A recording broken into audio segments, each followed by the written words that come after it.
20대 초반의 주한미군 장병들이 부대 영내에서 잇따라 숨진 채 발견돼 주한미군에 비상이 걸렸다. 주한미군 측은 사망 원인을 조사 중이라면서 코로나19와의 관련성은 극구 부인하고 있다. 뉴스 검색이 코로나19와의 관련성을 확인해봤다. 구독, 좋아요 감사합니다. 첫 번째 미군 장병이 사망한 건 일주일 전인 지난 21일. 경기도 평택에 있는 캠프 홈프리스에 근무하는 미 사단 소속 조글로리아 일병이다. 올해 25살인 글로리아 일병은 사망 직전까지 건강에 별다른 이상이 없었던 것으로 알려졌다. 이튿날 이번에는 전투 의무병 클레이 웰치 상병이 같은 캠프 홈프리스 영내에서 숨진 채 발견됐다. 웰치 상병 역시 올해 20세로 건강에 아무런 문제가 없는 건장한 청년이었다.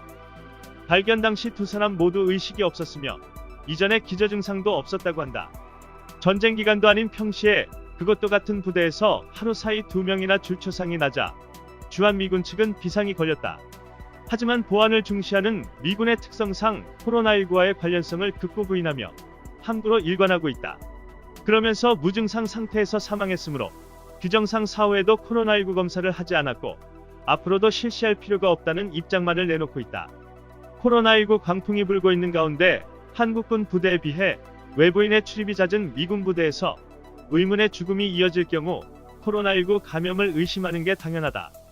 하지만 미군 당국은 사망 원인을 조사 중이라면서도 간단한 코로나 감염 검사조차 하지 않고 있어 의심스럽다는 지적이다.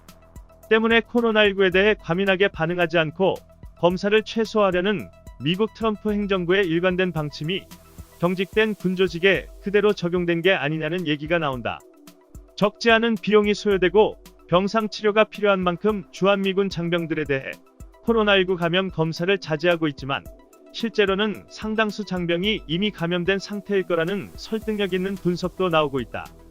미군 부대 내 감염 정도가 심각할 것이라는 경고는 이미 제기됐다.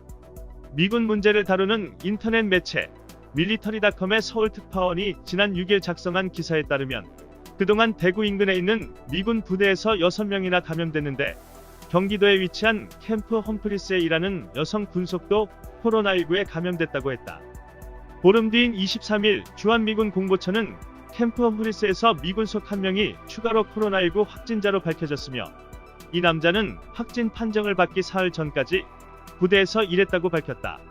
주한미군에 따르면 현재까지 코로나19 확진자는 총 10명으로 이들 중 1명은 병사이고 나머지는 장병의 가족이나 군속이라고 주장했다. 하지만 미군의 이 같은 통계는 빙산의 일각일 가능성이 매우 높다.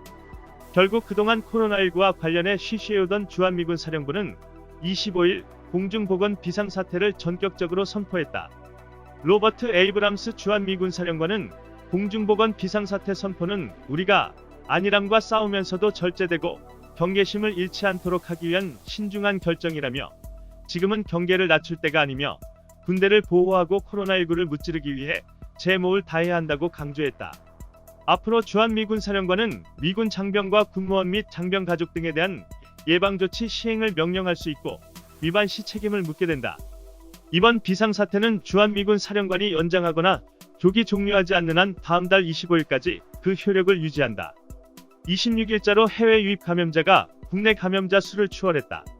신규 확진자 100명 중 해외 유입자가 51명을 차지한 것.